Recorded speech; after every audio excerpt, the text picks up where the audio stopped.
All right, let's dive right in. We're going to unlock a kind of hidden system, a secret code, really, that runs the entire English language. And once you see it, I promise you'll never look at words the same way again. We're talking about the incredible power of syllables. I mean, we've all been there, right? You're reading something, everything's going great, and then bam, you hit this wall. A huge, complicated word that just looks, well, alien. It totally stops you in your tracks. But what if there was a simple key to unlock pretty much any word like that? And here's the thing. The solution isn't about memorizing a dictionary. No way. It's actually way simpler. It's about seeing that every single one of those big, scary words is really just a puzzle made of tiny, super simple pieces. And once you can spot those pieces, the whole puzzle just kind of solves itself. Okay, so what is this magic building block? What's the fundamental piece of every word? Well, it's actually something you definitely learned back in school, but I'm willing to bet you never realized just how powerful it really is. It's the syllable. That's it. That's the secret. A syllable is just a chunk of a word that has one single vowel sound. You can almost think of it like the beat or the rhythm of a word. And this right here, this is the key. Look at all these words. You've got inspiration, renovation. They look complex, right? But every single one of them, no matter how long it is just a chain of these simple little vowel sounds. If you get this, you're on your way to mastering the whole word. Okay, so if words are puzzles and syllables are the pieces, well, how do those pieces fit together? That's where these 6 key patterns come in. And please, don't think of these as boring grammar rules you have to memorize. Think of them as your own personal decoding toolkit. With these tools, you can take apart any word you find. Let's grab our first tool. This is the most common one you'll see, the closed syllable. The idea is super simple. The syllable ends with a consonant. That consonant kind of closes in the vowel, right? And when that happens, it almost always makes the vowel have a short sound. You know, like the ah in cat or the I in sit. Let's look at a real-world example. Take the word conjunction. If we chop it up into its beats, we get con, junk, chun. See how those first 2 parts, con and junk, both end in a consonant? That's it. That's what makes them closed syllables. And that's why you get those short vowel sounds. Con, junk, sim. All right, tool number 2 is basically the exact opposite. It's the open syllable. And this one's even easier to spot, because the syllable ends with a vowel. There's nothing closing it in, so the sound is left open. And what happens then? Well, the vowel usually just says its own name. It makes a long sound. You want a perfect example?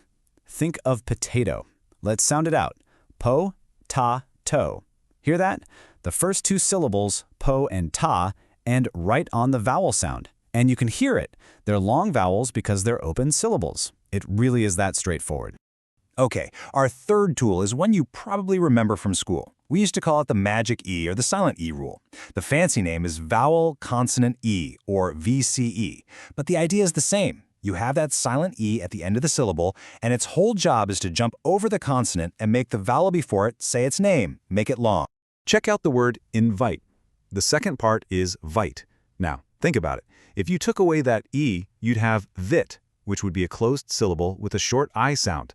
But because that silent E is there, it magically changes the I from a short sound to a long I sound. That's the VCE pattern doing its thing. So there you have it, the first 3 big tools in our kit. The whole toolkit has a few more, which are just as simple. You've got vowel teams. That's when 2 vowels work together to make one sound, like in neighbor. Then you have R-controlled syllables, where the letter R bossily changes the vowel sound, like in performer. And finally, you have some predictable endings called final stable syllables, like shun. And that's pretty much it. Those 6 patterns, that's the whole shebang. That's all you need. Okay, so theory is one thing, but let's actually put this toolkit to work. This is the fun part. This is where you get that aha moment, where we take a word that looks really tough and just watch it become simple. All right, let's grab a word from this list here.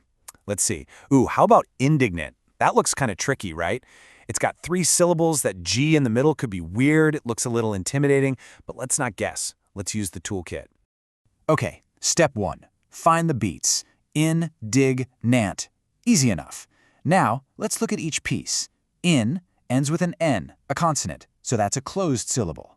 Dig ends with a G, another consonant, also closed. And nant ends with a T, closed again. Look at that. It's just 3 simple closed syllables back to back. All of a sudden, indignant isn't that scary at all, is it? All right, that one was pretty straightforward, all closed syllables.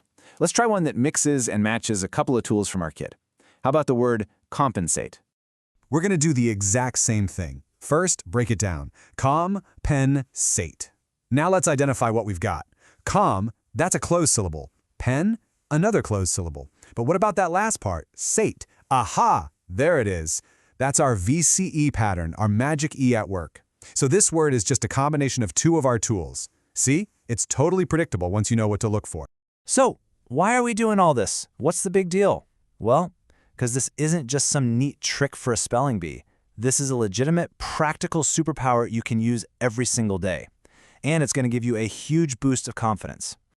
When you start seeing words not as just random jumbles of letters, but as predictable patterns, it completely changes how you feel about the language. All the guesswork, all that anxiety when you see a long word, it just disappears. Confusion turns into confidence. So, what does this actually mean for you? It means you can read a tough article for work or school and not get tripped up.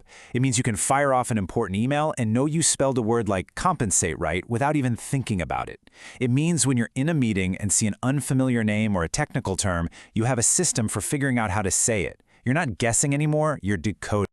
Look, the English language is filled with these amazing word puzzles. But the difference is, now you've got the toolkit. You've got the system. So really, there's only one question left to ask yourself. What's the next big, complicated, intimidating-looking word that you're going to take apart and master?